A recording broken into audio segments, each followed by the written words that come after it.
Hi everyone, in today's video I will show you how to use traceroute command on Linux.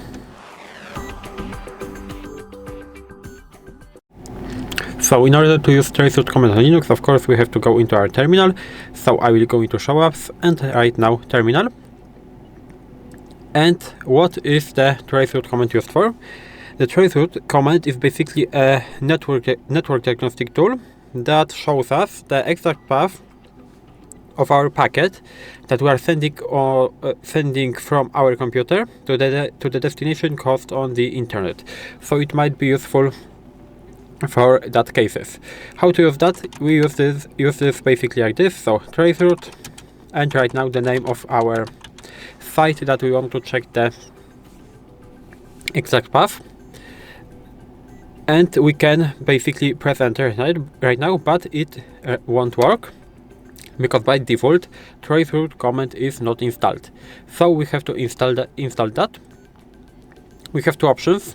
It doesn't really matter which one you will choose, both will work. I will choose for example the second one, so sudo apt install traceroute, and now I will press enter.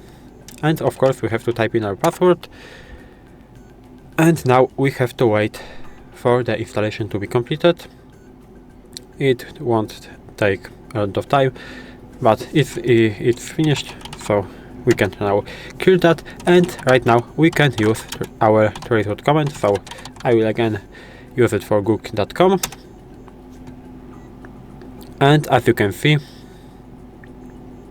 this is all basically routers that our packet is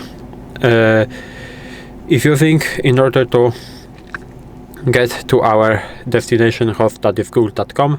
With this IP address, we have it right here. This stars means that the routers are hidden and IP addresses are hidden, so we can really see that. But as you can see, we can do only 30 hops max by default. We can of course change that. In this case it doesn't really matter because we have 20 hops, but if path would be a little bit longer, we might not see everything, because as you can see we can change it like this.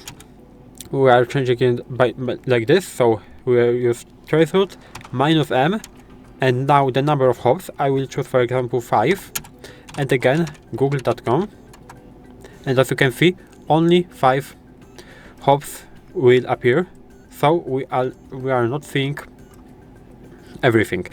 So we can of course, in my case it doesn't really matter, but we can do it like for example 60, and as you can see the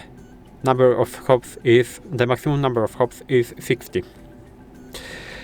And we can also, the traceroute by default is using the UDP protocol. We can change it to use ICMP protocol from the for example ping command. We can do it like this, but we need the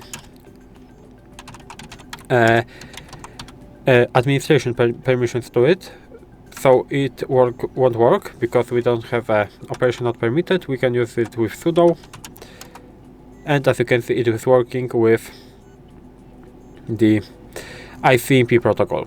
And that's basically all I wanted to show you in this video. If you found this video helpful, please leave a like, subscribe to the channel, and I hope to see you in the next videos.